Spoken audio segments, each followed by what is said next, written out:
ഒരു ഫംഗ്ഷൻ നടക്കാണെന്നറിയാം. നടക്കട്ടെ. ഞാനൊരു കാര്യം മൂപ്പരോട് പറഞ്ഞിട്ട് പോവാം. എന്താടാ നിനക്ക് പറയാനുള്ളത്? പറഞ്ഞിട്ട് പോടാ. നമുക്കൊന്ന് മാറിയെന്ന് സംസാരിച്ചൂടെ? നീ പറയടാ. മാമന് ചേർന്ന് അനന്തരവൻ ഇവരെ ഇരട്ടപ്പെട്ടതാ. അതെ, നിങ്ങളുടെ ബാങ്ക് അറ്റാച്ച് ചെയ്ത എന്റെ തറവാട് എനിക്ക് തിരിച്ചു വേണം. ബാങ്കിന് വേണ്ടത് പണമല്ലേ? അത് ലേലത്ത് വെക്കണം. നഷ്ടപ്പെട്ട ഉടമസ്ഥനെ തിരിച്ചെടുക്കാൻ അതൊരു അവസരമല്ലേ? അതല്ലേ അതിന്റെ ഒരു ന്യായം. ആ കാര്യങ്ങളൊക്കെ അങ്ങ് ബാങ്ക് വന്ന് പറ. ഇതല്ലാനുള്ള സ്ഥലം. ഓ, ബാങ്കേ. റിസർവ് ബാങ്ക് ഗവർണറുടെ റെസിഡൻസി വന്നിട്ട് കുറച്ച് 1000 രൂപ കടം തരുമോന്ന് ചോദിക്കണ പോലല്ലേ? എടോ രാജേന്ദ്ര, ആ തുക്കണാച്ചി ബാങ്കിന്റെ ആഫീസിൽ കാർത്തികേയൻ വന്ന് പരാതി ബോധിപ്പിക്കൊന്നുമില്ല. കാര്യം മുണ്ടക്കൽ ശേരൻ നമ്പ്യാർക്ക് മനസ്സിലാകാനാ ഇവിടെ കയറി വന്ന് പറഞ്ഞത്. നമ്പ്യാരെ, ഈ കളി നമ്മൾ തമ്മിലാണ്.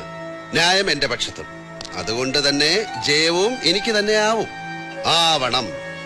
പണം ഈടാക്കാൻ നിങ്ങൾ ബാങ്കിന്റെ ഭാഗത്ത് നടത്തിയ നിയമ നടപടികൾ ഇവിടെ വെച്ച് അവസാനിപ്പിക്കണം. എല്ലാം നിയമത്തിന്റെ വഴിക്ക് നടക്കണം. നീ കോടതി പോയി കേസ് പറയടാ. കോടതിയിൽ കാർത്തികേയൻ പോവില്ല. കോടതി ഞാനുണ്ടാക്കും. എന്നിട്ട് ശിക്ഷയും വിധിക്കും. അനുഭവിക്കേണ്ടി വരും. അമ്മാവനും അനന്തരവനും കൂടെ ഒരേ കയറിൽ. മോനെ സവാരി ഗിരിഗിരി, തോർത്തുമുണ്ട് നിവർത്തി തോട്ടിലെ വെള്ളത്തിൽ മാമനും മോനും കൂടെ പരൽമീനുകളെ പിടിച്ച് കളിച്ചിട്ടുണ്ടാവും.